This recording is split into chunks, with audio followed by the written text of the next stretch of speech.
ये वापसी में नहीं कोई छोटा स्पीकर है? दिखाओ आवाज दे के। इधर ले आओ, इधर ऐसा मुंह सामने पहुंच जाए।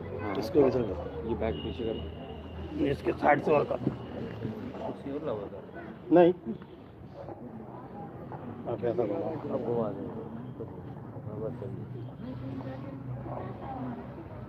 थोड़ा टाइट करो। साहिब की सतनाम, थोड़ी हाइट करो। ठीक है।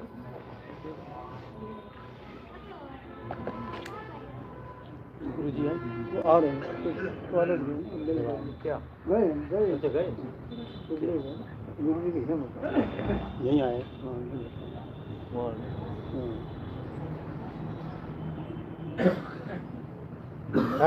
ढीला करो। सर इसकी जगह कुछ दूसरी चीज बैग रख दें क्या साहिब जी? गुरु इसकी जगह बैग रख दें क्या?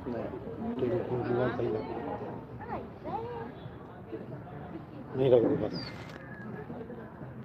बॉटल हिलना नहीं चाहिए, इसकी कुछ मत रखो। इसको खुद न रखो, ये डालो। हिलना नहीं चाहिए, ये फूल का बाहर हिलना नहीं चाहिए।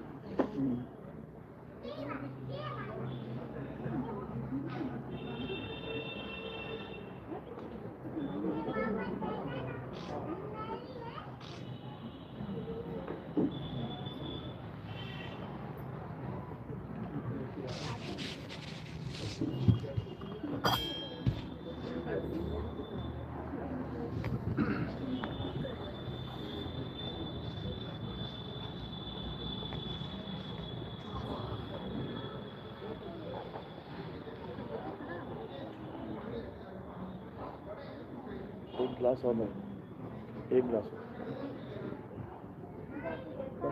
नीचे साहिब की सतनाम।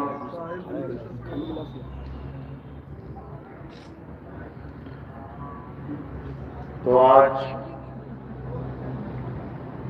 परमपिता परमात्मा की अपार कृपा से रसूलाबाद कानपुर देहात में ये मूल ज्ञान का प्रचार प्रसार हो रहा है। बहुत बड़े भाग होते हैं उन जीवों के जो अपने पूरे जीवन काल में एक बार भी इस मूल ज्ञान को सुन पाते हैं, और उससे भी बड़े भाग होते हैं उन जीवों के जो इस ज्ञान को थोड़ा सा भी समझ पाते हैं। क्योंकि सुनना आसान है, आए बैठे घंटा 2 घंटा सुन के चले गए, लेकिन इसको समझना बहुत मुश्किल है। ये सबकी समझ में आने वाला ज्ञान नहीं है। कोई सोचे कि मैं आज ये सत्संग सुन लूंगा, मुझे सब बात समझ में आ जाएगी, मैं ज्ञानी बन जाऊंगा, विवेकी बन जाऊंगा, तो ऐसा बिल्कुल नहीं है। हजारों लोग, लाखों लोग सत्संग सुनते हैं, लेकिन चंद लोगों का विवेक जाग पाता है। कुछ ही लोग बात को गहराई से समझ पाते हैं, बाकी सुन के भूल जाते हैं। इसलिए कबीर साहब समझाते हैं कि लाखन में कोई समझ न पई है, और कोटि मध्य जानेंगे, कहें कबीर सुनो भाई साधो, हमें बिरले हंस पहचानेंगे। यानी कोई बिरला ही होता है जो मेरी बात को समझ पाता है। सुनने वाले तो लाखों हैं, लेकिन समझने वाला बहुत बहुत बहुत कम लोग हैं। तो आज अरदास करते हैं मालिक से कि जो भी सत्संग को सुन रहे हैं, जहां तक भी आवाज जा रही है, लाइव के माध्यम से या सत्संग के माध्यम से, उन सबका विवेक जगे और क्या मैं समझाना चाह रहा हूं वो अच्छे से समझ पाए, ताकि उनके जीवन का कल्याण हो, इस मनुष्य जन्म को वो सफल कर पाए और अपने मालिक के पास वापस इस मृत्यु लोक को, काल के लोक को छोड़ के सदा सदा के लिए अपने परमात्मा में लीन हो जाए। तो आज का सत्संग शुरू करने से पहले परमात्मा के नाम पे जयकारा लगाएंगे, फिर सत्संग शुरू करेंगे। बोलिए परमपिता परमात्मा की, सदगुरु बंदी छोड़ कबीर साहेब की, सदगुरु मदनपति साहेब की, जी दीवान जवाहरपति साहेब की, सदगुरु राम सेवक साहेब की, सदगुरु राजपति साहेब की, कलिनापुर धाम की, सभी संतों की, पंडाल में आए भक्तों की, इनके माता पिता गुरुदेव की, इस गांव नगर बस्ती की, आज के आनंद की, सकल हंस को बंदगी, साहेब बंदगी सतनाम। तो कबीर साहब इस धरातल पे हमें यानी जीवों को समझाने के लिए बार बार आते हैं। उनके आने का एक ही मकसद है कि हम सब जीव इस मृत्यु लोक में, इस काल के लोक में, जिसका नाम ही मृत्यु लोक है, यानी मृत्यु यानी काल, कहते हैं तेरी मृत्यु आ गई है, यानी तेरा काल आ गया है। तो ये काल का लोक है जहां पर कोई भी एक भी ऐसा जीव नहीं है जिसकी किस्मत में मौत नहीं लिखी है। सब A to Z, यहाँ तक कि हम वेद पुराण पढ़ते हैं उसमें हमें पता लगता है कि ब्रह्मा विष्णु महेश जी की भी एक आयु सीमा है। ब्रह्मा जी कितने वर्ष जीवित रहते हैं, उसके बाद विष्णु जी कितने वर्ष रहेंगे, शंकर जी की क्या आयु है, आयु तक लिखी गई है। यानी जो भी धरातल पे आ गया, जो भी जन्म में आ गया, उसका मरण निश्चित है। ये काल का लोक है, काल की नगरी है। लेकिन एक ऐसी चीज है जो जन्म मरण में नहीं आती, वो क्या है, कैसे प्राप्त होगी, इसका भेद समझाने के लिए कबीर साहब बार बार संसार में आते हैं। कबीर साहब इसलिए नहीं आते कि तुम्हें कोई मंत्र जपवाना है, कि तुम्हें कोई नाम जपवाना है, कि तुम्हें कोई पूजा पाठ करवाना है। दिन में 3-3 बार पूजा पाठ करते हैं कबीरपंथी। या तुम्हें कोई देसी घी का दिया जलवाने आए थे, कहते हैं जब तक देसी घी का दिया नहीं जलाओ जब तक भगवान खुश नहीं होता। बताओ तो गरीब कब जलाएगा? 600 रुपए किलो देसी घी क्यों जलाएगा वो? उसके खाने के लिए, बच्चों के खाने के लिए देसी घी नहीं है, इनको जलाने के लिए चाहिए। तो कहने का मतलब यही है कि जो पाखंड आज तक हम करते आए थे वही पाखंड पकड़ाने नहीं आए कबीर साहब, बल्कि पाखंड से दूर करके उस अखंड को बताने के लिए, उस अखंड को जन्माने के लिए आए थे, ताकि हमारी जानकारी में वो अखंड आ जाए और हमारा काम बन जाए। लेकिन ये जीव, अज्ञानी जीव, जो इसको समझाने आता है ये उसी को अपना दुश्मन मान बैठता है। 52 कसमियां ले ली कबीर साहब की, यानी 52 प्रकार से मारने की कोशिश की गई। क्यों की गई? क्योंकि कबीर साहब ने पाखंड के खिलाफ बोलना शुरू कर दिया और हम जितने भी जीव थे सब पाखंडी पकड़ के बैठे हुए थे। दो ही चीजें हैं संसार में, या पाखंड या अखंड, तीसरी कोई चीज नहीं है। पाखंड यानी पा यानी प्राप्त होना, खंड यानी खंडित वस्तु, और अखंड यानी जो कभी खंडित ना हो। बस दो ही चीजें हैं, या तो तुम पाखंडवाद में हो या तुम अखंडवाद में हो। इसी को गीता में सत्य और असत्य बताया गया। अध्याय 2 16वां श्लोक, हे अर्जुन, इस दुनिया में 2 प्रकार के तत्व हैं, 3 प्रकार के नहीं बताए। इस दुनिया में 2 प्रकार के तत्व हैं, एक असत्य और एक सत्य। असत्य को पाखंड कहते हैं और सत्य को अखंड कहते हैं। यानी वो वस्तु जो खंडित हो जाए वो असत्य है, यानी जो जन्म और मरण में आ जाए, जो पल पल बदले, जो सदा एक सी ना रहे, उसे खंडित यानी असत्य वस्तु कहते हैं। और अखंड क्या है? जिसका कभी जन्म और मृत्यु नहीं होती, जो कभी बदलता नहीं है, जो सदा सदा एक सा रहे, उसे अखंड कहते हैं। अब क्या है पाखंड और क्या है अखंड? यानी क्या है असत्य और क्या है सत्य, इस पे विचार कर लेते हैं। अब असत्य क्या है? जो जन्मता और मर जाता है। क्या जन्मता और क्या मरता है? शरीर। आपके शरीर का जन्म हुआ, एक दिन पक्का मरेगा। जो भी जन्मेगा वो पक्का मरेगा, 101% सत्य है। यानी जितने भी शरीर आपको दिखाई दे रहे हैं ये सब मरेंगे। इसलिए शरीर अखंड नहीं है, शरीर सत्य नहीं है। किसका नहीं है? मेरा शरीर सबका, सबका A to Z। जहां पर भी शरीर बोल दिया गया कि शरीर, समझ लो नाशवान है।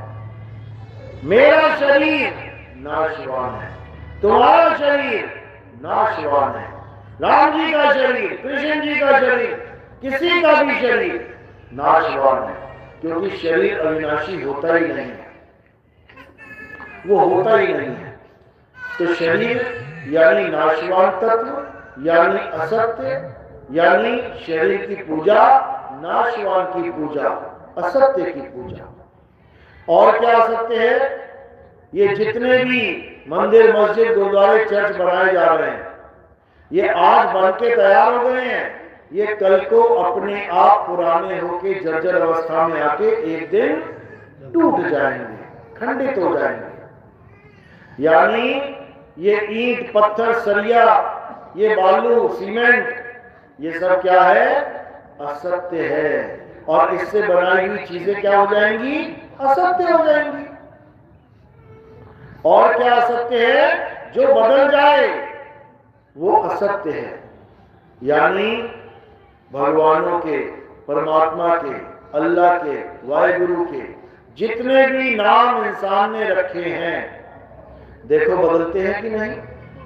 कबीर साहब के पंथ में ही ले लेते हैं, कई लोग नाम जपते हैं सत कबीर, सत कबीर, देख लेते हैं बदलता है कि नहीं? जैसे ही मैंने बोला सा, अगर ये बदल गया आगे जाके तो असत्य है। जैसे मैंने कहा साता कबीरा, ये बदल रहा है कि नहीं बदल रहा है? बदल रहा है। यानी जो चीज बदल रही है वो असत्य है। कबीर पंथियों का कबीर असत्य है, अन्य पंथियों का अन्य नाम असत्य है। जो भी पंथ में कोई भी नाम दिया जा रहा है वो सब असत्य है, क्योंकि बदल जाता है, वो बदल जाता है। जो बदले सो माया, परमात्मा कभी नहीं बदलता। अल्लाह, वाहिगुरु, गॉड तत्व रूप में कभी नहीं बदलता, नाम रूप में सारे नाम बदल जाते हैं। इसीलिए गुरु ग्रंथ साहब में भी वाणी दर्ज है कि कृत्रिम यानी नकली, यानी असत्य, कृत्रिम नाम कथे तेरे जीवा, सत्य नाम तेरा परापुरबला। यानी नकली नाम जो इस जुबान से बोले जाते हैं वो सब असत्य है, सब झूठे नाम हैं। और सच्चा नाम क्या है? सत्य नाम तेरा परापुरबला। यानी हे परमात्मा, हे अल्लाह, हे वाहिगुरु, हे गॉड, तेरा जो असली नाम है, सच्चा नाम है, हक नाम है, पाक नाम है, वो कभी बदलता नहीं है, वो अपरिवर्तनशील है। तो कितने प्रकार के नाम हो गए? 2 प्रकार के, एक सत्य नाम, एक असत्य नाम, एक असली नाम, एक नकली नाम। असली नाम की क्या पहचान है? वो बनता बिगड़ता नहीं है, वो बनाया और बिगाड़ा नहीं जा सकता। और नकली नाम की पहचान है कि उसे बनाया भी जा सकता है, मिटाया भी जा सकता है। अभी तुम लिख दो कबीर, लिख दिया कागज पे, अभी रबड़ उठा के मिटा दो, मिट गया। कोई भी नाम लिख दो, उसके बाद रबड़ से मिटा दो, मिट जाएगा। तो जब नाम मिट ही गया तो सच्चा कहाँ रहा वो? इसीलिए गुरु ग्रंथ साहब में वाणी दर्ज है, कबीर साहब कहते हैं, ओ अंकार आदि में जाना, लिखे और मेटे ताही ना माना। कहते जो नाम लिखने और मिटने वाले हैं, भाई मैं उस नाम को नाम नहीं कहता। वो क्या है? वो 52 अक्षर है, वो इंसानों के द्वारा बनाए गए 52 अक्षर है। मैं उसको सत्य नाम नहीं बोलता, वो सत्य नाम है ही नहीं। सत्य नाम क्या है? जिसे कोई मिटा नहीं सकता, लिख नहीं सकता, बोल नहीं सकता, जिसे कोई कानों से सुन नहीं सकता, आंखों से देख नहीं सकता, वो है सत्य नाम। और उसी को संतों की भाषा में आत्म तत्व कहते हैं। आत्म तत्व, आत्म तत्व ही सतनाम है। और नाशवान तत्व माया है। ये 5 तत्व माया है। ये जन्मते मर जाते हैं, बनते बिगड़ जाते हैं, पल पल बदल जाते हैं, सदा एक से नहीं रहते। तो गीता में भी बता दिया, कबीर साहब ने भी बता दिया कि दोनों नाम को जान लो और उसमें से एक को छोड़ दो। कह रहे एक नाम को जान के, कौन से वाले नाम को जान के? सत्य नाम को जान के। एक नाम को जान के दूजा दे बहार, चंचल से नहीं चल भया, नहीं आवे नहीं जा। यानी सच्चे नाम को जान ले कि सच्चा नाम क्या होता है, और उसके बाद नकली नामों को छोड़ दे। ये हिंदी के, पंजाबी के, उर्दू के, फारसी के, Spanish, Dutch, French, Japanese, Portuguese, जितने भी दुनिया भर के नाम, जितनी भी दुनिया भर की भाषाएं, जितने भी दुनिया भर के अक्षर जो इंसान ने बना दिए हैं, उसको त्याग दे, उसको जपना छोड़ दे। क्योंकि जप और तप करने से क्या होता है? नरकों में चले जाते हैं लोग, नरक में। तुम्हें पाठ पढ़ाया जा रहा है कि जप और तप से भगवान मिल जाता है, जबकि असलियत यह है कि जप और तप से इंसान नरक चला जाता है। कैसे? वाणियों में दर्ज है, तपोराज राजो नरकम, यानी तपस्या करने से राज मिलता है और राज भोगने के बाद नरक मिल जाता है। तो इनडायरेक्टली यही समझाया जा रहा है कि तपस्या करोगे तो राज मिल जाएगा और राज भोगोगे तो नरक में चले जाओगे। इसलिए कबीर साहब ने तुम्हारे नरक के दरवाजे बंद कर दिए। कैसे? उन्होंने जप और तप ही छुड़वा दिया। उन्होंने जप और तप ही छुड़वा दिया। कहते ना मैं जप में, ना मैं तप में, और ना एकांत निवास में, मोको कहां ढूंढे रे बंदे, मैं तो तेरे पास में। यानी जिस परमात्मा को हम ढूंढ रहे हैं, जिस परमात्मा के लिए हम सोच रहे हैं कि मरने के बाद जन्नत में जाएंगे, मरने के बाद स्वर्ग में जाएंगे, मरने के बाद हेवन में जाएंगे, कबीर साहब कहते हैं मरना छोड़, तुझे जीते जी जन्नत मिल जाएगी। कैसे? जब अल्लाह ही मिल गया तो जन्नत भी मिल गई, जब राम ही मिल गया तो स्वर्ग भी मिल गया, जब वाहिगुरु मिल गया तो जीते जी सचखंड मिल गया, जो गॉड मिल गया तो जीते जी हेवन मिल गया। मरने के बाद वाला स्वर्ग नरक नहीं चाहिए कि मरने के बाद तुम्हें आस लगा दी गई।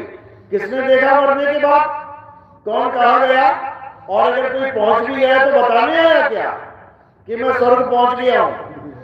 जीते जी जा नहीं सकते, मरने के बाद आ नहीं सकते, तो बता कौन रहा है? यही बात समझनी है। तो क्या करना है? साहिब कहते हैं अज्ञानी को स्वर्ग नरक है, हरि जाने को नाही, और जिस भव से सब लोग डरते हैं, सो भय हमरे नाही। कहते हैं अज्ञानी को स्वर्ग नरक है। ये जितने भी डरावा दिया जाता है ना, अज्ञानियों को दिया जाता है। मरने के बाद तू नरक में चला जाएगा, मरने के बाद तुझे स्वर्ग मिल जाए, अज्ञानियों को दिया जाता है ये ड्रामा। कहते हैं अज्ञानी को स्वर्ग नरक है, हरि जाने को नहीं।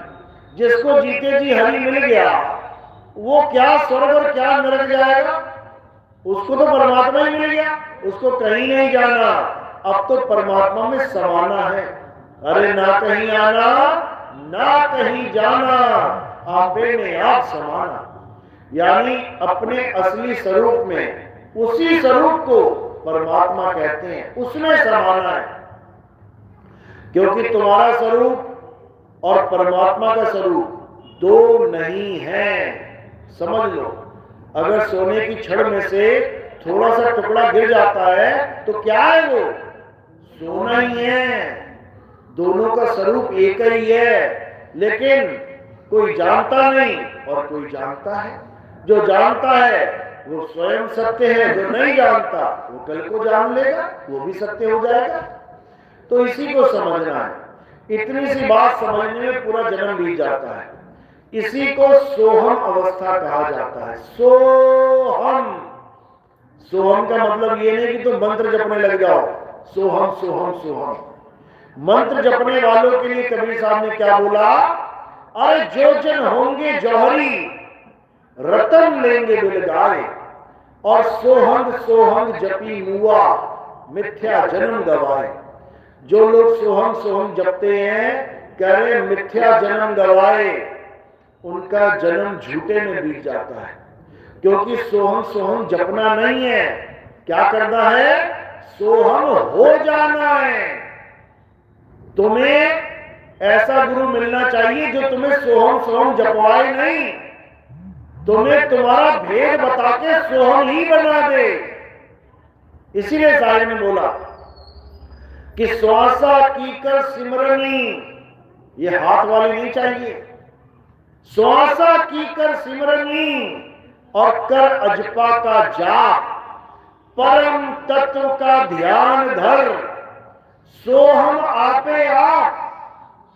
कहते बस तू परम तत्व का ध्यान करना सीख ले। परम तत्व यानी आत्म तत्व। कौन करेगा ध्यान? जीव करेगा ध्यान। किसका? अपने सत्य स्वरूप का, अपने आत्म स्वरूप का। क्योंकि परमात्मा का सत्य स्वरूप और हमारा सत्य स्वरूप एक ही है।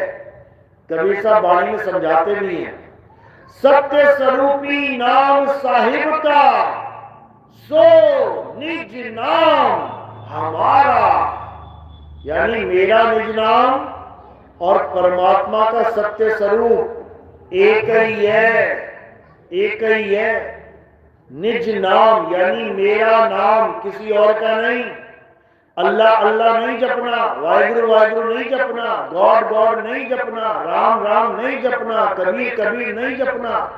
तुम्हें कौन से नाम से मुक्ति मिलेगी? तुम्हारे निज नाम से। तुम्हें तुम्हारा नाम जानना है। बच्चा एडमिशन लेता है स्कूल में, अपना नाम का आई कार्ड लगा के घूमता है। तुम्हें एयरपोर्ट में जाना है, अपने नाम का आई कार्ड दिखाना पड़ता है, वो तुम्हारा निज नाम है। तुम किसी मंत्री संतरी का आई कार्ड दिखाओगे, घुसने नहीं दिया जाएगा। तुम्हें तुम्हारा निज नाम चाहिए। तो कबीर साहब क्या समझा रहे हैं? अरे तीन गुणों की भक्ति में भूल पड़ा संसार, और कहे कबीर निज नाम बिन कैसे लागे पार। ये जीव जब तक अपने निज नाम को नहीं जान लेता, ये पार होने वाला नहीं है। भूल जाओ। तो पार होने का एक ही तरीका है, अपने निज नाम को जान लो, यानी अपने सत्य स्वरूप को जान लो। बुल्ले शाह यही समझा के गए हमें। कहते बुल्ला की जाना मैं कौन। वो ये नहीं कह रहे बुल्ला की जाना अल्लाह कौन, बुल्ला की जाना वाहिगुरु कौन, बुल्ला की जाना राम कौन। वो कह रहे बुल्ला की जाना मैं कौन। अब मैं कौन जनवाने वाला जल्दी नहीं मिलता। भगवान के नाम जपाने वाला गली गली में मिल जाएगा। अल्लाह का नाम बताने वाला गली गली में मिल जाएगा। राम का नाम, वाहिगुरु का नाम, गॉड का नाम बताने वाला गली गली में मिल जाएगा। लेकिन तुम्हें तुम्हारा नाम बताने वाला ये भाई साहब जल्दी नहीं मिलता। इसलिए बाबा नानक भी कहते हैं वाणी में, जग में नाम अलग है संतों, अलग। यानी तुम्हें भगवानों के नाम जपाने वाले बहुत मिल जाएंगे, लाखों करोड़ों बैठे हैं। तुम्हें दूसरों के नाम जपाने वाले लाखों मिल जाएंगे, लेकिन तुम्हें तुम्हारा नाम बताने वाला, कहते हैं करोड़ों अरबों में कोई बिरला होगा, उसका नाम भेदी गुरु होता है। उसको भेदी गुरु कहते हैं। उसको जपी तपी सन्यासी नहीं कहते कि ये महाराज जी 8 करोड़ बार नाम जपवा के तुम्हें आत्मज्ञान करवा देंगे, ये 10 करोड़ बार नाम जपवा के तुम्हें बेड़ा पार करवा देंगे, बर्बाद करवा देंगे ये लोग। इसलिए साहब ने बार बार समझाया कि नाम जाप छोड़ दो और आत्मा से खुद को जोड़ लो। कौन जुड़ेगा? जीव, यानी जीवात्मा परमात्मा से जुड़ जाए, तब कल्याण हो जाएगा। आत्मा कह लो, परमात्मा कह लो, एक ही बात है। जीव परमात्मा नहीं है कि कोई सोचे जीवात्मा कह लो परमात्मा कह लो एक ही बात है, बिल्कुल नहीं। आत्मा कह लो परमात्मा कह लो एक ही बात है, क्योंकि आत्मा के साथ ना तो जीव अवस्था लगाई गई ना परम अवस्था लगाई गई। तो वो आत्मा का मतलब होता है अचल अखंड अविनाशी, और परमात्मा ही अचल अखंड अविनाशी है। इसलिए जीव से मतभेद करने के लिए वहां परम लगा दिया जाता है कि कोई ये ना सोचे कि जीवात्मा की बात चल रही है। यानी एक जीवात्मा है जो अज्ञानी है और एक परमात्मा है जो सर्वज्ञ ज्ञानी है। तो इसी को समझना है। तो अब क्या करना है? अब जीव से पीव होने की राह पे चलना है, जीव से जीव होने की राह पे नहीं चलना है कि यहां पर भी जीव बने बैठे हुए हो और परमात्मा के पास भी जीव ही बने बैठे रहे, फिर क्या फायदा? कई लोग ये बात करते हैं कि जैसे यहां बैठे हो वैसे तुम किसी लोक में जाके बैठ जाओगे, परमात्मा का सिंहासन लगा होगा और तुम जैसे आज यहां बैठे हो वैसे परमात्मा के सामने बैठ जाओगे जाके। ये महाअज्ञान है। अरे यहां इसलिए बैठे हैं क्योंकि अज्ञानी जीव है, इसलिए गुरु को ऊपर का दर्जा दिया गया, चेले को नीचे का। जीव अवस्था में चेला अज्ञानी है और गुरु ज्ञानी है। यहां मतभेद समझ में आता है, लेकिन वहां मतभेद समझ में नहीं आता भाई। यानी यहां गंगा को गंगा कहो और समुद्र को समुद्र कहो समझ में आता है, लेकिन जब गंगा समुद्र में समा गई उसके बाद कोई कहे कि समुद्र में समाने के बाद भी गंगा के सामने समुद्र बैठेगा? नहीं बैठेगा। वो गंगा स्वयं समुद्र हो जाएगी। समझो, ये दो वाला खेल ही खत्म हो जाएगा, वहां एक ही हो जाएंगे। इसीलिए कबीर साहब ने कहा, अब तो जाए चढ़े सिंहासन और मिले हैं सारंग पानी, राम कबीरा एक भये हैं एक। पहले दो थे, राम अलग था, कबीरा अलग था, परमात्मा अलग था, जीव अलग था। अब क्या हो जाएगा? राम कबीरा एक भये हैं, कोई ना सके पहचानी। तुमने एक गिलास पानी ले लिया बाल्टी में से, अब दोनों की पहचान अलग अलग बन गई। एक बाल्टी में पानी है और एक गिलास में पानी है, लेकिन गिलास वाला पानी जब तुम बाल्टी में फेंक दोगे, अब उसको कोई पहचान नहीं दे सकता। अलग अलग दे देगा कोई कि ये इतना पानी है बाल्टी में, ये गिलास वाला पानी था, अब ना पहचाना जाता। समझ लो, अगर कोई गुरु ये कह रहा है कि तुम इतनी बार नाम जप लो, इतनी बार भगवान का नाम जप लो, भगवान तुम्हें दर्शन देंगे, तो मूर्ख बना रहा है। वो मूर्ख बना रहा है। क्यों? क्योंकि दर्शन करने वाला और दर्शन देने वाला फिर भी अलग अलग ही रह गए। जो कहता है कि तुम भगवान के वैकुंठ लोक में चले जाओगे, फिर क्या होगा? वहां तुम्हें भगवान के दर्शन होंगे। मूर्ख बना रहा है वो तुम्हें बेवकूफ बना रहा है, क्योंकि वो उस भेद को जानता ही नहीं कि परमात्मा के दर्शन करना और परमात्मा हो जाना एक ही बात है, एक ही। समझ लो। कहते सोई जाने जिही देव जनाई, और जानत तुम्ही होई जाई। ये बोलते तो सब है, ये अज्ञानी जीव, लेकिन इसको समझ नहीं पा रहे। जानत तुम्ही होई जाई। अब कितने हैं वहां पे? बस यही समझना है। यानी जब हम परमात्मा को जानते हैं तो हम ही परमात्मा हो जाते हैं।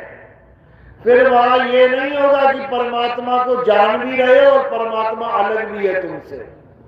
फिर तुम मूर्ख बन गए हो, मूर्ख समझ लो। क्योंकि परमात्मा को जानने वाला स्वयं परमात्मा ही हो जाता है। समुद्र को जानने से नदी समुद्र ही हो जाती है। इसी को कहा है सूरत समाये शब्द में, और वाको काल न खाए। काल किसको नहीं खा सकता? परमात्मा को नहीं खा सकता। जीव को तो पकड़ पकड़ के नचाता है। तो जब जीव परमात्मा ही समा गया, अब काल क्या बिगाड़ेगा उसका? तो इसी को समझना है।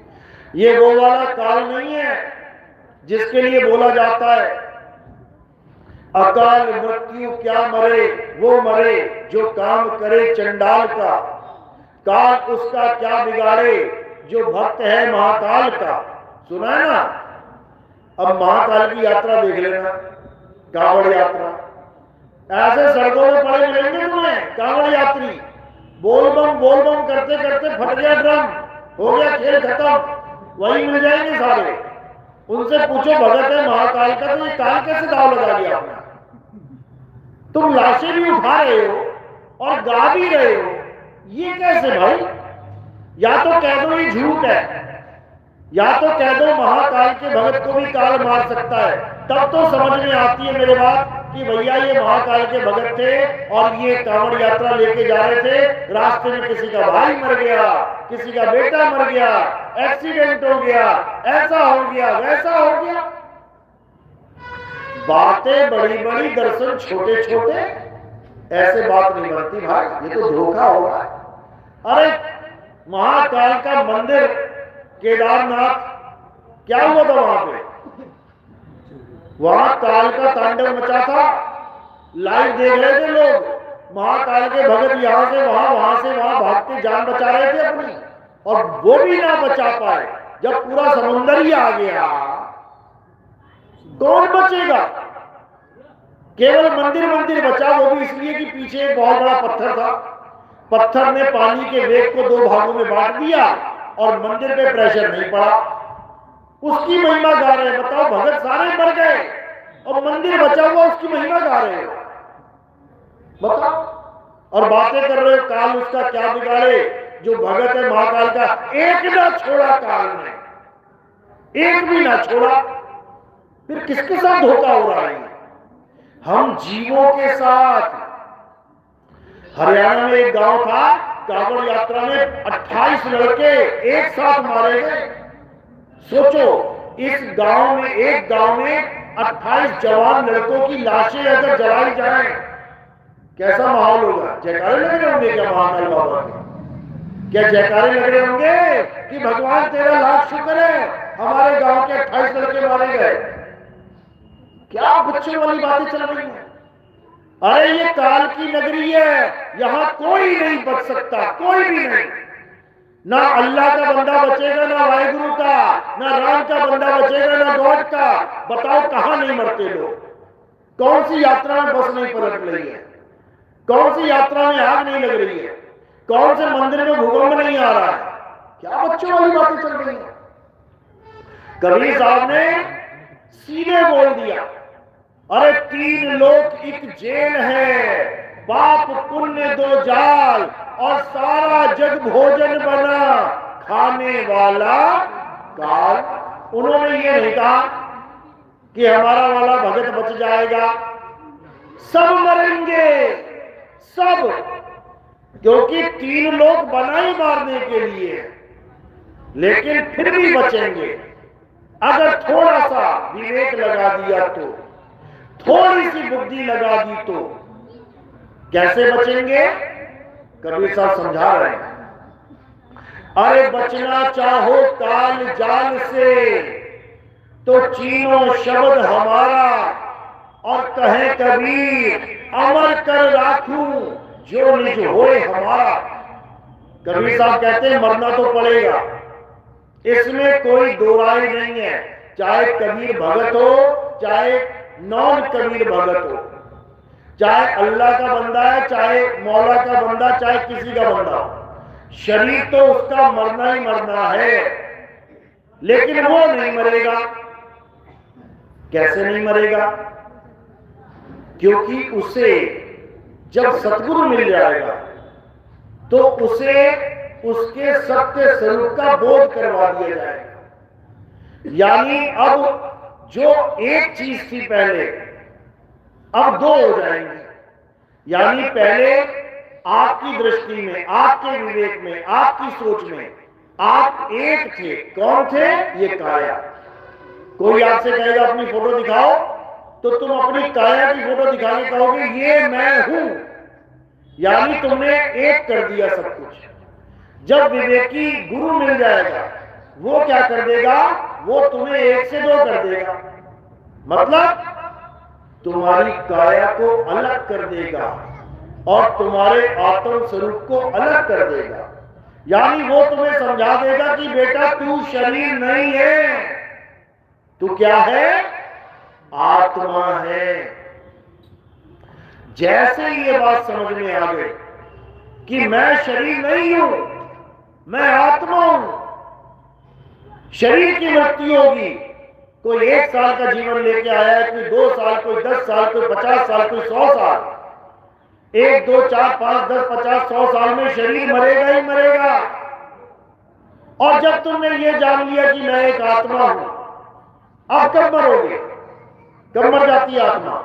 10 साल बाद, 20 साल बाद, 100 साल बाद, 1000 साल बाद, लाख साल बाद, करोड़ साल बाद, अरब साल बाद, खरब साल बाद। जन्मों जन्म बीत जाएंगे गिनती गाते गाते, ये तब भी नहीं मरेगी। सारी दुनिया के देवी देवता आ जाए, सारी दुनिया के पीर पैगंबर आ जाए, सारे दुनिया के औलिया आ जाए, सारी दुनिया के ऋषि मुनि आ जाए और आत्मा को श्राप दे दे कि हे आत्मा तू मर जा। मर जाएगी क्या? नहीं मरेगी। ये ऐसा तत्व है जिसका कभी नाश हो ही नहीं सकता। गुरु हमें उस तत्व का ज्ञान देता है। इसलिए असली गुरु को तत्वदर्शी संत कहते हैं। ये मंत्र जपी तपी सन्यासी नहीं, इनको तो त्यागना है, इनको तो छोड़ना है। ये जपी तपी सन्यासियों को छोड़ना है और पकड़ना किसे है? तत्वदर्शी संत को।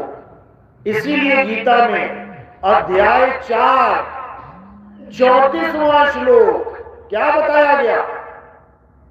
हे अर्जुन, अगर तुम सत्य को जानना चाहते हो, अगर तुम आत्म तत्व को जानना चाहते हो, तो ऐसे तत्वदर्शी संत की शरण में जाओ। तत्वदर्शी क्यों बोला है? क्योंकि तत्वदर्शी का मतलब होता है जो हमें असली तत्व का दर्शन करवा दे। नकली तत्व का दर्शन भी करवा दे और असली का भी करवा दे। नकली तत्व का दर्शन इन आंखों से होता है, यानी आकाश, वायु, अग्नि, धरती और जल। इसका दर्शन कैसे होता है?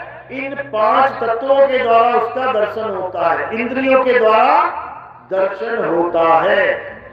तुम आसमान को देख सकते हो, तुम हवा को महसूस कर सकते हो इंद्रिय के द्वारा, तुम अग्नि को देख सकते हो, तुम जल और पृथ्वी को देख सकते हो इंद्रियों के द्वारा। तो नकली तत्व का दर्शन करवा के नकली तत्व से छुड़वा देता है। छोड़ दे इसको। और असली तत्व का दर्शन कैसे होता है? वो इन इंद्रियों से नहीं होता, इन आंखों से नहीं होता, वो इन काया माया से नहीं होता। उसका दर्शन करने के लिए एक खास चीज है जो तुम्हारे पास है, उसको क्या कहते हैं? उसको सूरत कहते हैं। सूरत, उस सूरत के द्वारा तुम्हें दर्शन हो सकता है। कैसे होगा? कबीर साहब समझा रहे हैं, सूरत से देख ले वह देश, सूरत से देख ले वह देश, देखत देखत भीखन लागे, मिट गए सकल अंदेश, सूरत से देख ले वह देश। यानी केवल सूरत यानी ध्यान के द्वारा परमात्मा का दर्शन हो सकता है, लेकिन वो दर्शन ऐसा नहीं होता जैसे तुम मेरा और मैं तुम्हारा कर रहा हूं, ऐसे नहीं होगा वो। उसका दर्शन कैसे होता है? उसका दर्शन आत्म बोध से हो जाता है। यानी जब तुम अपने स्वरूप को जान लोगे ध्यान के द्वारा, तब तुम्हें परमात्मा का स्वरूप खुद ही पता लग जाएगा। इसीलिए बोला है कि पहले खुद को जान, तब खुदा को जान पाएगा। यानी खुद में आ, तब मिलेगा खुदा। खुद में आना ही खुदा को पाना है। इसीलिए मुसलमान फकीरों ने अपनी वाणियों में क्या बोला उस समय? उन्होंने कहा अनल हक, बहुत मशहूर है ये। और हमारे ऋषियों ने भी क्या कहा? अहम ब्रह्मस्मि, यानी मैं ही ब्रह्म हूं। यही मुसलमान फकीर कह रहे हैं। अनल हक यानी मैं ही खुदा हूं। बहुत बड़ी बात है। जैसे इन्होंने कहा कि मैं खुदा हूं, उनको जहर दे दिया गया। एक बार भी ये नहीं सोचा गया कि इतना प्यारा फकीर, अल्लाह को प्यार करने वाला, अगर कुछ कह रहा है तो उसकी बात को समझा जाए। लेकिन किसी ने समझने की कोशिश नहीं करी। उन्होंने क्या सोचा? ये खुदा बनना चाहता है, और उसको जहर पिला दिया। तो क्या वो मर गया? वो कभी नहीं मर सकता। जिसने ये कह दिया कि अनल हक, उसको तुम सारी उम्र मारते रहो तो ना मरेगा। जिसने ये कह दिया कि मैं ही सत्य हूं, मतलब ये नहीं कि मैं ही सत्य हूं, मतलब ये कि मैं सत्य तत्व हूं, मैं ये असत्य काया नहीं हूं। जिसने ये बोध कर लिया कि मैं आत्मा हूं, मैं शरीर नहीं हूं, उसको तुम क्या मारोगे भाई? उसको तुम्हारे बस की बात नहीं है मारना, क्योंकि वो जान गया है कि मैं ही आत्मा हूं, और आत्मा अजन्मा, नित्य, शाश्वत, पुरातन और सनातन है। गीता में बता रखा है इसके बारे में कि आत्म तत्व को ना तो कोई पैदा करता है, ना ही उसका कभी नाश होता है। तो खुदा की तो डेफिनेशन है, खुदा को ना तो कोई पैदा कर सकता है, ना उसका नाश कर सकता है। परमात्मा को ना तो कोई पैदा कर सकता है, ना उसका नाश कर सकता है। यही तो है, बस नाम अलग रख दिया। वहां पर हक कह दिया, हक, यहां पर सत्य कह दिया।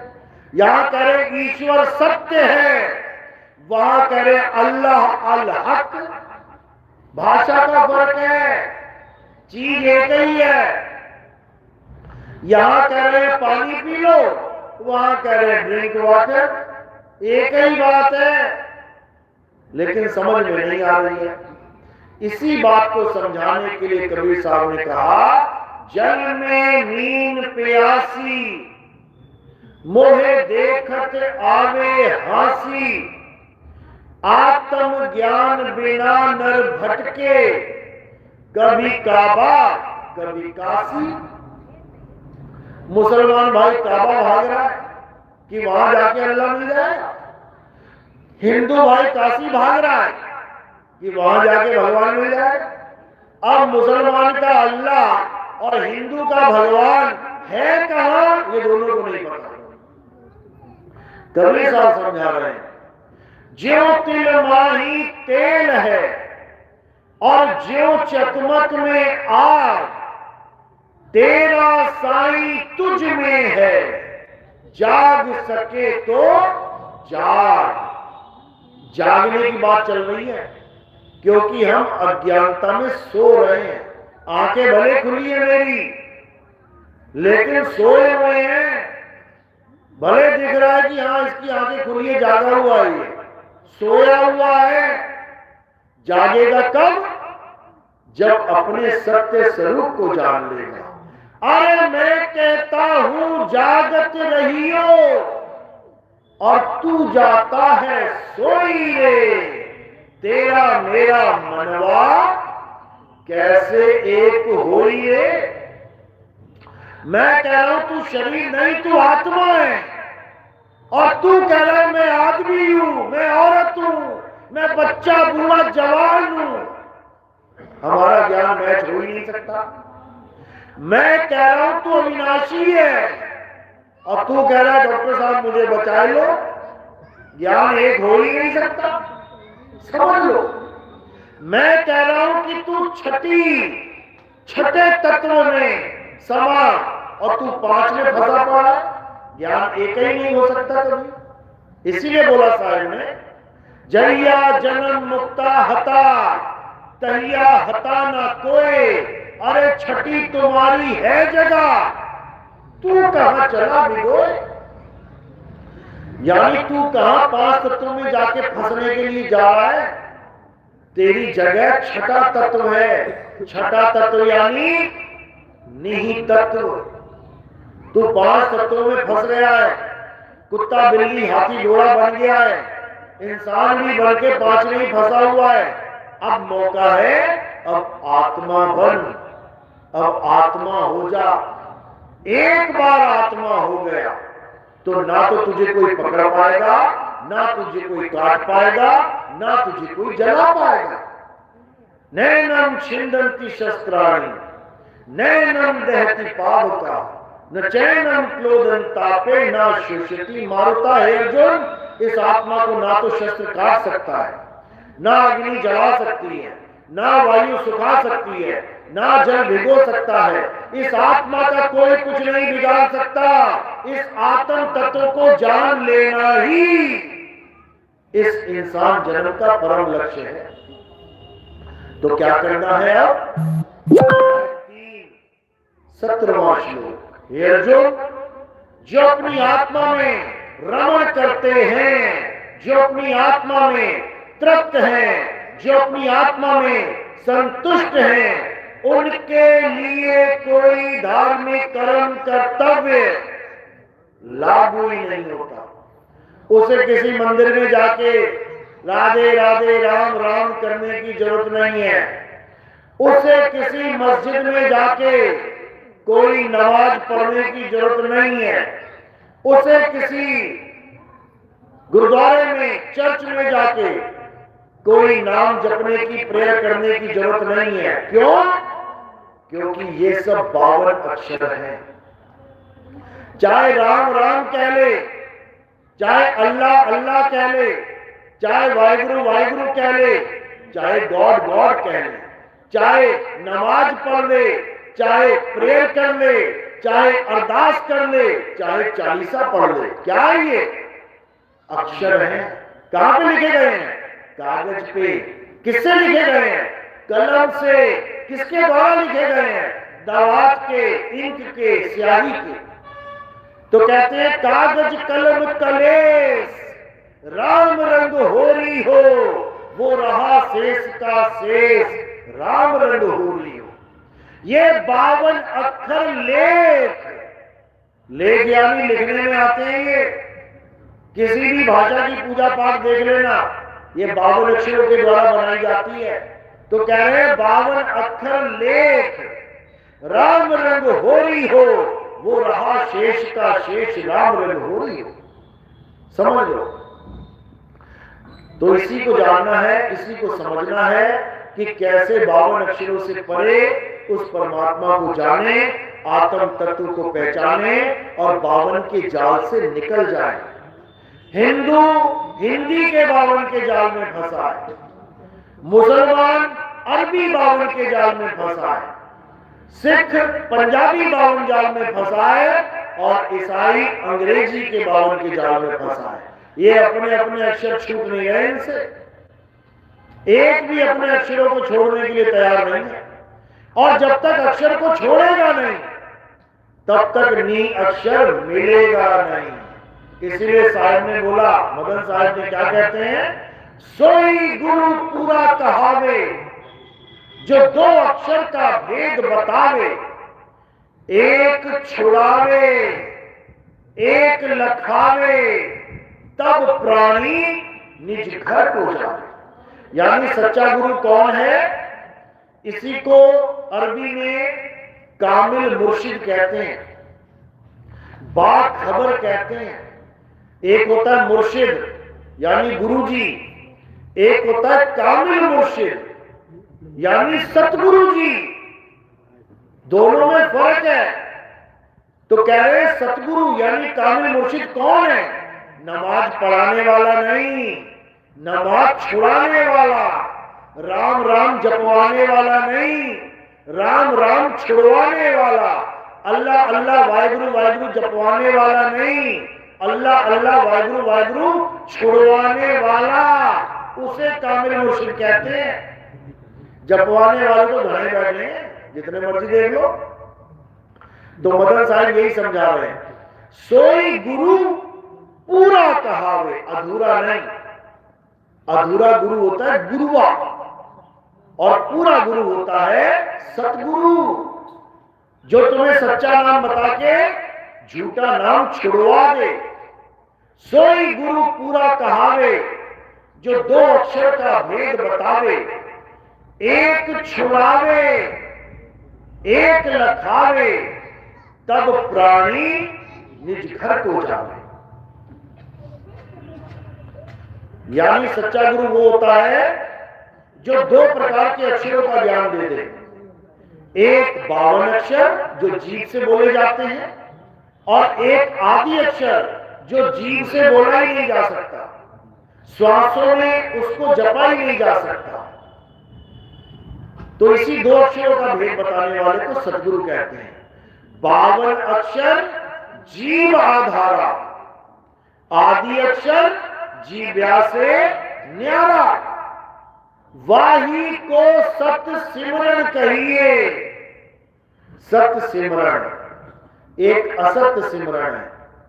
असत्य सिमरन है 52 अक्षरों का और सत्य सिमरन है 52 से परे उस नी अक्षर का। तो कह रहे एक छुड़ावे, ये 52 अक्षर छुड़वा दे, एक लखावे, वो आत्म अक्षर लखा दे, तब प्राणी निज घर को जावे। तब ये प्राणी अपने निज घर को चला जाएगा, अपने असली घर को। ये काल की दुनिया छूट जाएगी और अपना असली घर मिल जाएगा। उसके बाद उसे कहीं आना जाना नहीं पड़ेगा। सदा सदा के लिए जन्म मरण से उसका पीछा छूट जाएगा। तो यही समझाया जा रहा है, लेकिन जल्दी समझ में नहीं आता, इसलिए 52 अक्षरों के चक्कर में सारा जीवन बर्बाद हो जाता है। गुरु ग्रंथ साहब ने वाणी दर्ज है, 52 अक्षर जोड़े आन, सक्या न अक्षर एक पहचान, सत का शब्द कबीरा कहे, पंडित होए सो अनपढ़ रहे। यानी 52 अक्षर जोड़े आन। हिंदुओं ने 52 अक्षर जोड़ जोड़ के अपने वाले नाम बना लिए, अपनी आरती पूजा बना ली, जय अम्बे गौरी, जय जम्बे गौरी। क्या है? जय या 2 अक्षर जोड़ दिए। पहले जा अलग था, या अलग था, अब क्या किया? 2 अक्षर जोड़ दिए। पहले जा या ऊपर पूरी मात्रा वो डंडी लगा दी, बन गए जय, यानी जोड़ दिया।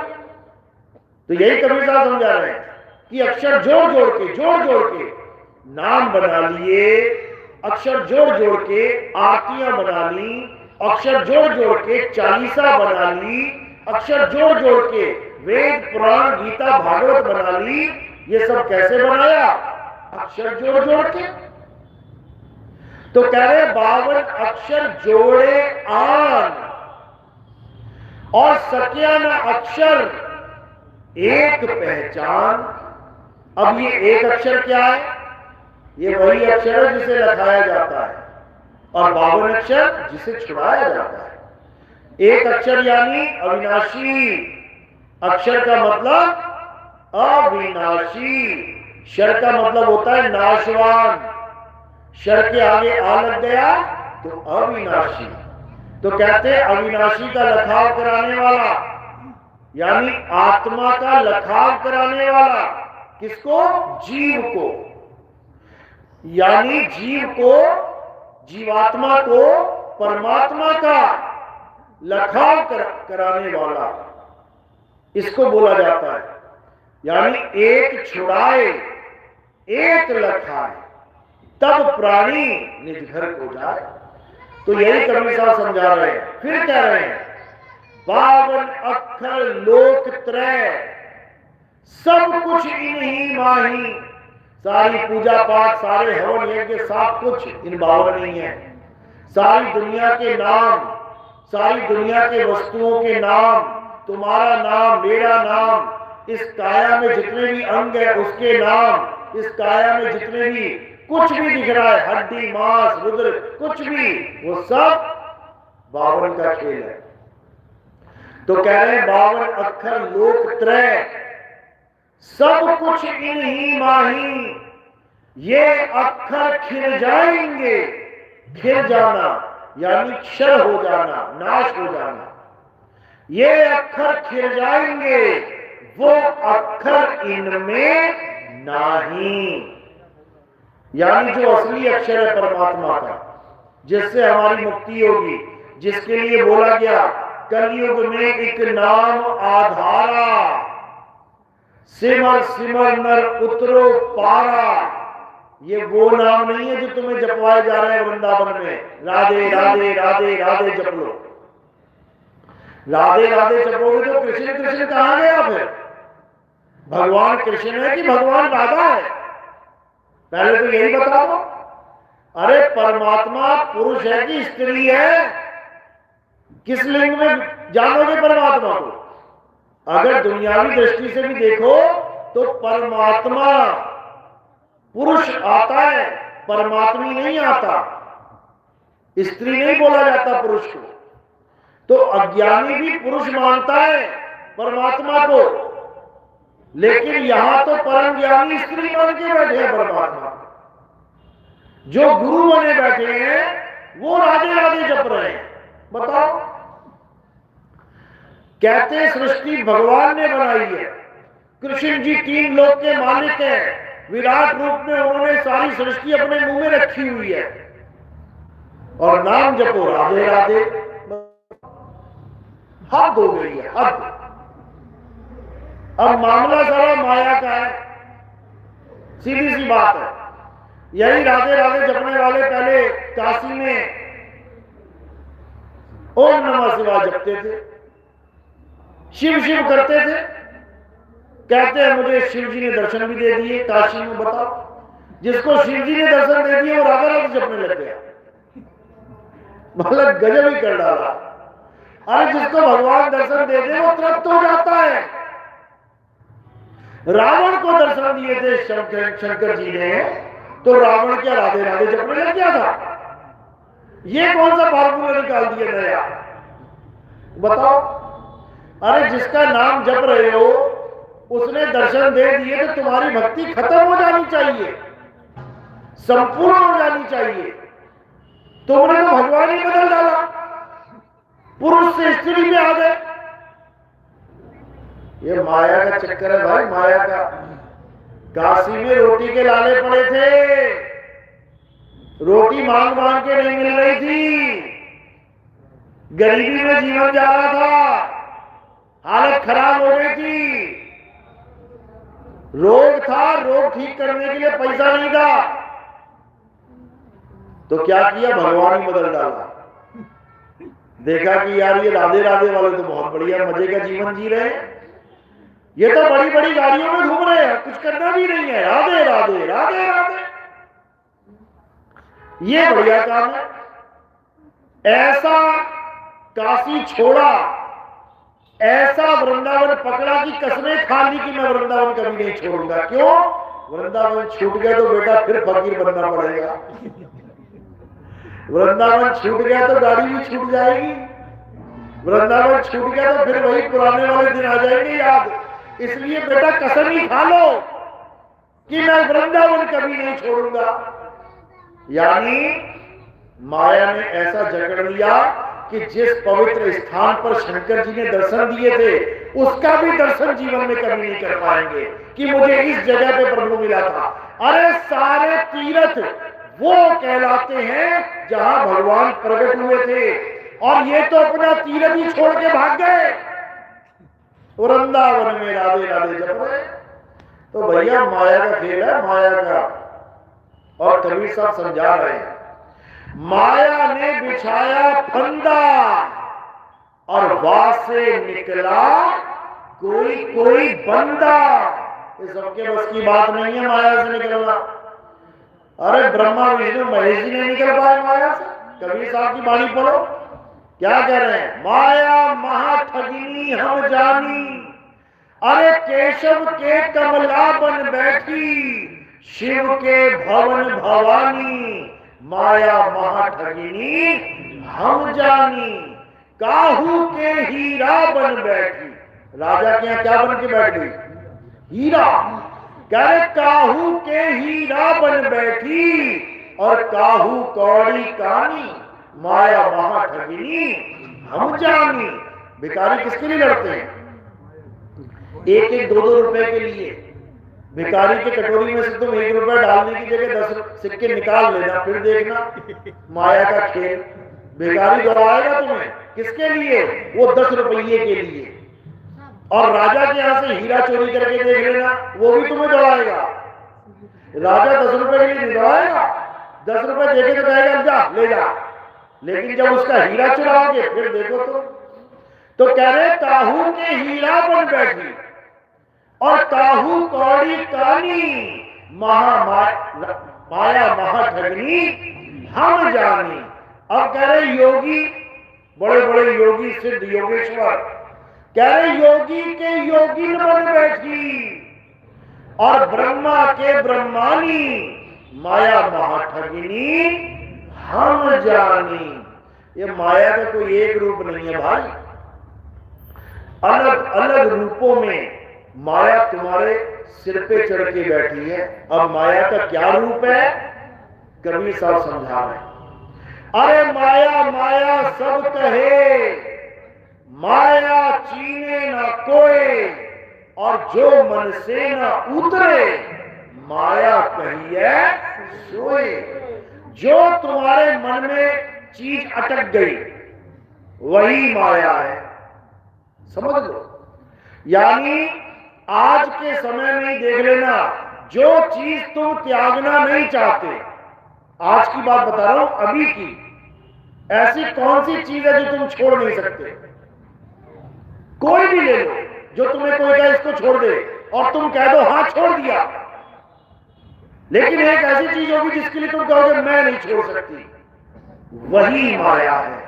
वही तुम्हारे नाश का कारण है, वही तुम्हारे पतन का कारण है। चाहे वो बेटा हो, बेटी हो, मां हो, बाप हो, पैसा हो, दुकान हो, कुछ भी हो, जो तुम आज नहीं छोड़ सकते, भाई साहब मरते वक्त भी नहीं छूटेगी।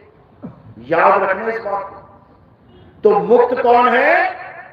जिसको कहा जाए सब कुछ छोड़, ले भैया छूटा ही हुआ है, तू ले ले, उसको मुक्त कहते हैं। यानी ऐसी चीज जो तुम्हारी अति प्रिय है और वो छूट जाए, समझ जाना तुम मुक्त हो। खुदा ने भी परीक्षा ली थी, खुदा ने अपने नबी की परीक्षा ली। उसको कहते हैं तेरी सबसे प्यारी चीज कौन सी है? उस नबी की सबसे प्यारी चीज कौन सी थी? मुसलमान भाई बताएंगे। कौन कौन मुसलमान है? आप खड़ा करो। क्या बात है। उसका बेटा उसकी सबसे प्यारी चीज थी। ये मत समझना हिंदुओं का सत्संग चल रहा है यहाँ पे, या मुल्ला जी भी बैठ जाएंगे आके, या सिख भी बैठते हैं, या ईसाई भी बैठते हैं, क्योंकि ये धर्म कर्म वाला सत्संग नहीं है ये, समझ लो। तो उस मुसलमान को, उस नबी को अल्लाह ने कहा कि तेरी सबसे प्यारी चीज कौन सी है? उसने कहा मेरा बेटा। अल्लाह ने कहा कुर्बान कर दे। कुर्बान का मतलब ये नहीं होता कि आश्रम में दान कर दे। कैसे कुर्बानी होती है मुसलमानों को पता है? एक छुरा होता है लंबा सा, कहते कुर्बान कर दे मेरे नाम पे। तो उसने क्या कहा कि महाराज इसमें क्या बड़ी बात है। वो अपने लड़के को ले गया कुर्बानी स्थल पे और क्या किया? कुर्बान कर दिया, गर्दन काट दी उसकी। अल्लाह ने परीक्षा ले ली कि भाई क्या बात है, ये तो मुक्त है, यानी जो सबसे प्यारी चीज थी इसने वही मेरे पर कुर्बान कर दी, अब इसे कौन बंधन में डालेगा। तो जब उसकी परीक्षा हो गई, वो पास हो गया, तो अल्लाह ने क्या किया? उसका बेटा तो जिंदा हो गया और वहां पर क्या क्या पड़ा मिलेगा? क्या बना दिया वहां पे? मुर्दा, मेमना, बकरा। वही प्रथा चलती आ रही है जिसको बकरीद कहते हैं। अब अल्लाह ने तो परीक्षा ली थी उसकी, वो भी सबसे प्यारी चीज बोल के, और मुसलमान जितने काट रहे बकरे जो उनके प्यारे है भी नहीं, अल्लाह ने उनको कहा भी नहीं कि तू भी काट, अपने आप ही धक्के से काटे जा रहे हैं। ये जिक्र कर, ये बताने के लिए कि मैं भी अपनी सबसे प्यारी चीज कुर्बान कर सकता हूं अल्लाह के नाम पे। अरे बकरा थोड़ी नहीं बोला था अल्लाह ने। दिखा दो, कहीं दिखाओ कि अल्लाह ने नबी से कहा तू बकरा कुर्बान कर। तुम्हें बेवकूफ बना दिया इन लोगों ने। अल्लाह ने कहा था सबसे प्यारी चीज कुर्बान कर, तो तुम खुद अपने हाथों से उस चीज का नाम लिख दो जिसको तुम छोड़ नहीं सकते, जिसके बिना तुम्हें यह लगे कि मेरा जीवन ही बर्बाद है, जिसके बिना तुम्हें लगे कि मैं जीऊंगा कैसे। अगर तुमने उस चीज को कुर्बानी कर दी तो भाई साहब जन्नत खुद चल के तुम्हारे पैरों में आ जाएगी। समझ लो इस बात को। ये मन बड़ा शातिर है, बेवकूफ बनाता ही है। इसने सब मुसलमान भाइयों को बेवकूफ बना दिया कि बकरा काटो और अल्लाह के नाम पे कुर्बान कर दो और जन्नत मिल जाएगी। अल्लाह जन्नत तब देगा जब तुम सच्चे मन से ये बात बताओ कि तुम्हें सबसे प्यारा क्या है। किसी को अपना बेटा प्यारा है, किसी को अपनी कार प्यारी है 50 लाख की, 1 करोड़ की, 2 करोड़ की, किसी को अपना फ्लैट बहुत प्यारा है। दुबई में लिया जी मैंने, बुर्ज खलीफा में मेरा फ्लैट है, बहुत प्यारा है मुझे, देख कुर्बान कर जरा। 5000 का बकरा काट दिया अल्लाह को खुश करने के लिए, जरा अपना फ्लैट दान करके दिखा किसी को, तब देखे तुझे जन्नत मिलेगी। क्या बच्चों वाली बातें कर रहे हैं। तो इसलिए माया महाठगी हम जानी, तो इसलिए और सत्य को जानना है। सत्य क्या है? सत्य हरि भजन है। और माया क्या है? माया एक सपना है। ये संसार जगत एक सपना है। सपने से प्यार करोगे बेटा, सपने नहीं आओगे। सत्य से प्यार करोगे तो सत्य में समाओगे। इसीलिए बोला उमा कहूं मैं अनुभव अपना, सत हरि भजन जगत सब सपना। कह ही रहे सपना, लेकिन सपना छूट नहीं रहा किसी का। सपने में ही आनंद ले रहे, सपने में ही सब कुछ चल रहा है। तो ठीक है, अब क्या करना है? अब सत्य को जानना है और आत्म तत्व ही परम सत्य है। बोलिए परम पिता परमात्मा की सदा ही जय। साहिब बंदगी सतनाम। तो अब आरती का समय है। आरती कैसे करते हैं समझ लो। हमारे यहाँ आरती किसी जड़ वस्तु की नहीं होती। हमारे यहाँ आरती किसी नाशवान तत्व की नहीं होती। हमारे यहाँ आरती किसी काया माया की नहीं होती। हमारे यहाँ आरती किसकी होती है? हमारे यहाँ आरती आत्म तत्व की होती है। हमारे यहाँ आरती शब्द गुरु की होती है। हमारे यहाँ संतों को शरीर नहीं आत्मा माना जाता है। इसलिए साहिब कहते हैं संत हमारी आत्मा, हम संतन के जीव, संतन हम में रम रहे, जीव माखन में घीव। यानी हमारे यहाँ आत्म देव की आरती होती है। कैसे होती है आरती समझ लेना। जैसे ही आरती चालू होगी सबने खड़े हो जाना है अपनी अपनी जगह पे और एक लाइन बना लेनी है। जो भी आरती करना चाहेगा लाइन में लग जाएगा, कोई बंधन नहीं है, जिसको नहीं करनी ना करे, लेकिन जो करेगा वो पूरी ईमानदारी से पूरी लाइन में लग के करेगा। तो कैसे होगा? थोड़े से पत्ते लेने हैं फूल के, फूल ले लो, मेरे सिर के ऊपर रख देना। सिर के ऊपर क्यों रखा? क्योंकि पैर के अंगूठे से लेके सिर की चोटी तक ये क्या दिखाई दे रहा है? नाशवान शरीर। हमने आरती नाशवान शरीर की नहीं करनी है, हमने आरती अविनाशी आत्मा की करनी है। तो हमने क्या किया? हमने ये फूल नाशवान शरीर से परे रख दिए। जब नाशवान शरीर से परे रख दिए तो ये आत्म देव को समर्पित हो जाते हैं, आत्म देव के चरणों में समर्पित हो जाते हैं। तो फूल आपने आत्म देव को समर्पित कर दिए और सेवा में कोई कुछ योगदान करना चाहेगा वो आपने कहां रखने हैं? चरणों में रख देने हैं।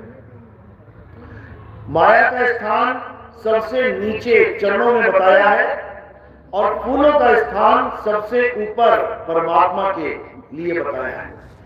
तो इस माया से हम क्या करते हैं ये भी समझ लो। हमने अपने जीवन काल में कोई आश्रम नहीं बनाया। 2010 से हम प्रचार कर रहे हैं, आज तक हमने कोई आश्रम नहीं बनाया और ना ही हमने कोई आश्रम बनाना है, क्योंकि हमारा काम आश्रम बनाने का है ही नहीं। हमारा काम जीव को जगाना है। इस नाशवान दुनिया में, इस काल के लोक में हमें कोई आश्रम बना के यहां बंधन में नहीं डलना है, क्योंकि अगर तुमने घर बना लिया तो उसकी देखरेख भी तुम्हें करनी पड़ेगी, उसमें ताले भी तुम्हें मारने पड़ेंगे और उसकी चिंता भी तुम्हें करनी पड़ेगी। हमारे पास इतना समय है नहीं कि हम किसी और की चिंता करें। हमारी चिंता एक ही है कि जीवों की मुक्ति कैसे हो, जीव निकले कैसे। तो इस सेवा से हम क्या करते हैं? हम इस सेवा से संतों की वाणियों का सार, गीता का सार छापते हैं। हमारे ग्रंथ का नाम है हर हर गीता घर घर गीता। हम ये ग्रंथ कहाँ बांटते हैं? जो बड़ी बड़ी यात्राएं चलती हैं हमारे देश में, कोई कांवड़ यात्रा चल रही है, कोई माँ वैष्णो देवी की यात्रा चल रही है, कोई बाबा रामदेव की यात्रा चल रही है, कोई कैसी यात्रा चल रही है, हम वहां भक्तों की ड्यूटी लगा के हजारों के हिसाब से उस गीता का फ्री वितरण करते हैं, बिल्कुल मुफ्त। वो गीता हजारों के हाथों में पहुंच जाती है और जो भगवान को पाने के लिए अपने घर से हजारों किलोमीटर दूर जा रहा है वो उस गीता को पढ़ के समझ जाता है कि मेरा साईं मुझ में है, मुझे अपना परिवार छोड़ के किसी यात्रा में जाने की जरूरत नहीं। अकेला आदमी परिवार में कमाने वाला है, उसके बूढ़े माँ बाप, उसकी बीवी, उसके बच्चे उसके ऊपर डिपेंड है खाने पीने के लिए, अकेला कमाने वाला, और वो यात्रा करने जा रहा है और यात्रा में खुदा न खास्ता उसका देहांत हो जाता है। सोचो अब क्या होगा?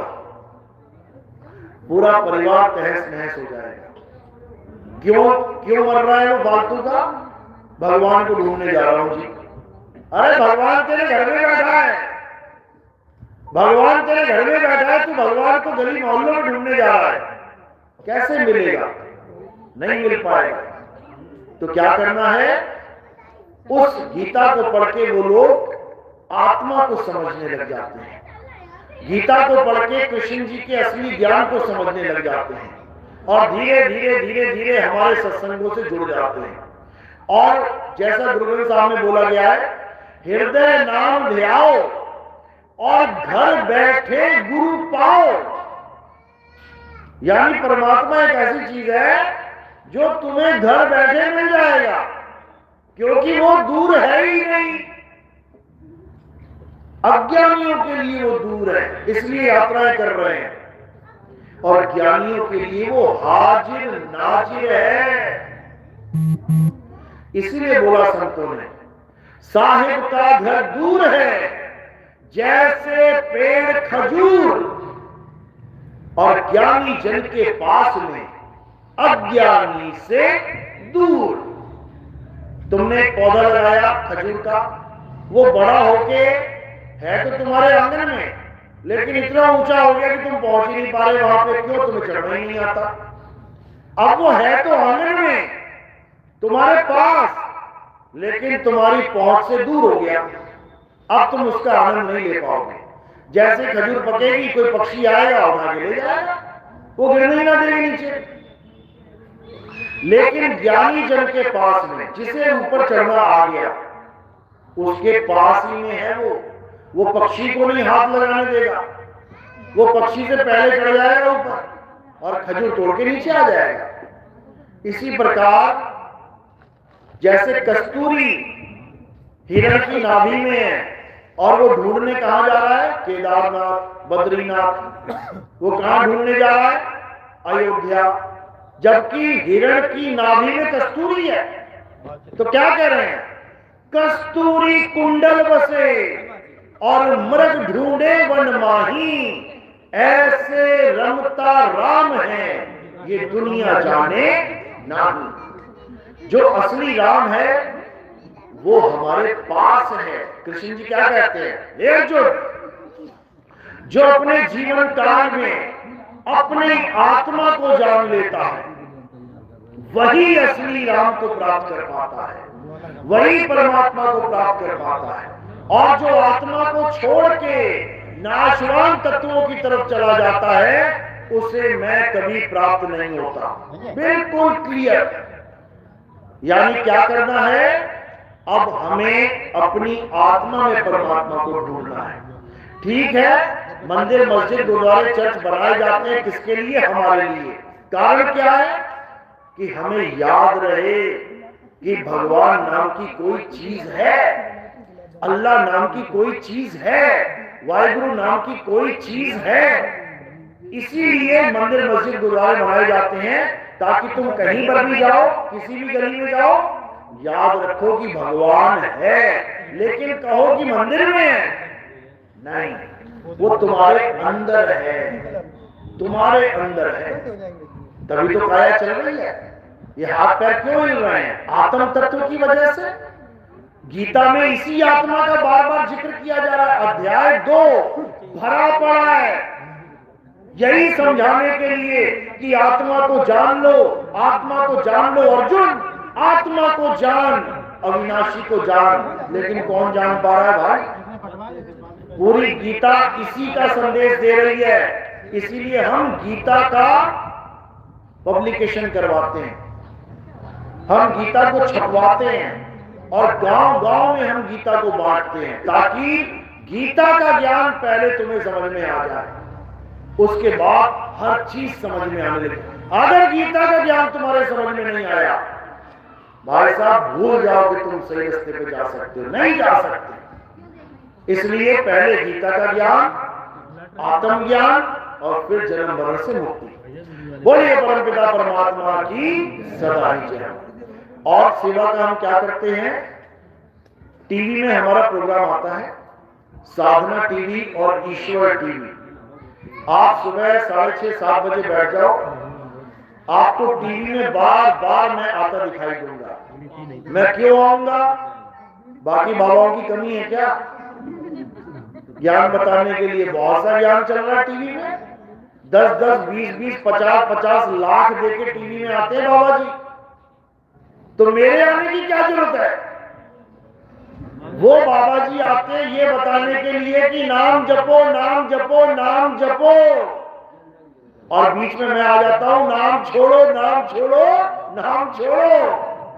और आत्मा को जानो, आत्म तत्व को पहचानो। तो इतना सा संदेश देने के लिए मुझे लाखों रुपए देना पड़ता है वहां पे। तो वो कहां से आता है? वो आपकी सेवा से आता है, वो आपके दान से आता है। आपके दान का हम कोई बड़े बड़े मार्बल संगमरमर नहीं लगवाते। हमने आश्रम ही नहीं बनाया तो हम संगमरमर क्या लगवाएंगे? और संगमरमर तो चीख चीख के कह रहा है कि मेरे संगमरमर, यानी जो मेरा संग करेगा पक्का मरेगा। लेकिन किसी बाबा से संगमरमर छूटे ही नहीं रहा। उसके आश्रम में आम फर्श नहीं मिलेगा आपको सीमेंट वाला, क्या मिलेगा? बड़े बड़े संगमरमर के आश्रम बनाते रहो, माया इकट्ठी करते रहो। उसके बाद कोई एक चेला ऐसा आ जाएगा जो क्या करेगा? वो बाबा जी के दूध में थोड़ी सी गोलियां मिला के दे देगा। बाबा जी सदा के लिए सो जाएंगे, प्रभु के चरणों में लीन हो जाएंगे, और चेला जी जाके गद्दी में बैठ जाएगा। ये माया का खेल है भाई। कबीर साहब कहते हैं, गुरु को चेला विष देवे, जो गाठी हो दाम, और पुत्र पिता को मारता, ये माया का काम। यानी अगर गुरुजी ने माल इकट्ठा किया है तो बवाल होगा। गुरुजी चले जाएंगे तो चेला चेला आपस में लड़ जाएंगे, मारेंगे एक दूसरे को, भगा देंगे लाठियां मार मार के, और खुद गुरुजी बन के बैठ जाएंगे। देख लो कोई आश्रम बताओ जहां लाठियां नहीं चल रही। अरे पंजाब में राधा स्वामी का आश्रम था, वहां लाठियां चल गई। बाबा ये जगमाल वाली के आश्रम थे, वहां लाठियां चल गई। और पता नहीं कौन कौन से आश्रमों में, जय गुरुदेव बाबा के यहाँ देखो, जैसी बाबा जी गए वहां 20 फाड़ हो गए, 20 गुरुजी बन बैठ गए। तो ये सब माया का खेल चलता ही रहेगा। अब बाबा माया इकट्ठी ना करे, बाबा के पास एक झोपड़ी हो, बाबा के पास एक झोपड़ी हो, बताओ कौन लड़ेगा उस झोपड़ी के लिए? लड़ेगा कोई कि मैं अपना मकान छोड़ के झोपड़ी में बैठूंगा? कोई ना बैठेगा, सब भाग जाएंगे। तो इसलिए अगर बाबा माया जोड़ेगा तो पक्का ऐसा चेला आ जाएगा जो माया का ही पुजारी होगा, और बाबा फिर इस दुनिया से चलता बनेगा। तो इसलिए कबीर साहब कह रहे हैं, मन लागो मेरो यार फकीरी में, आप लोग आते हो, जो सुख मिलता राम भजन में, सो सुख नहीं अमीरी में। ये गाने वाले लोगों के आश्रम 100-100 करोड़ के हैं, 100-100 करोड़ के फकीर बैठे हुए हैं यहाँ पे, जो एक प्रोग्राम के कम से कम 10-10 लाख, 25-25, 50-50 लाख रुपए लेते हैं संगत से, और बाणी गाएंगे मन लागो मेरो यार फकीरी में। और तुम पैसा ना दो तो तुम्हें ऐसा श्राप देके जाएंगे कि तुम दोबारा बाबा जी का मुंह ना देखो। ये असली बात बता रहा हूं मैं आपको। ऐसे ऐसे प्रोग्राम होते हैं जहां बाबा जी को पूरी पेमेंट ना मिले तो ऐसे ऐसे श्राप देके जाते हैं बाबा जी, और कहते हैं दोबारा मत बोल दियो कभी प्रोग्राम कराने के लिए। तो ये माया का खेल बहुत विराट है भाई, इससे बचना है। साहिब बन की सतनाम। अब आरती होगी, आरती में सबने खड़े हो जाना है, और 2 लाइनें लग जाएंगी इधर और इधर, और आराम से आरती करके उसके बाद भोजन भंडारा होगा, प्रसाद लेके ही जाना है। बोलिए परम पिता परमात्मा की आरती लगा लो बेटा। जय जय सत्य कबीर।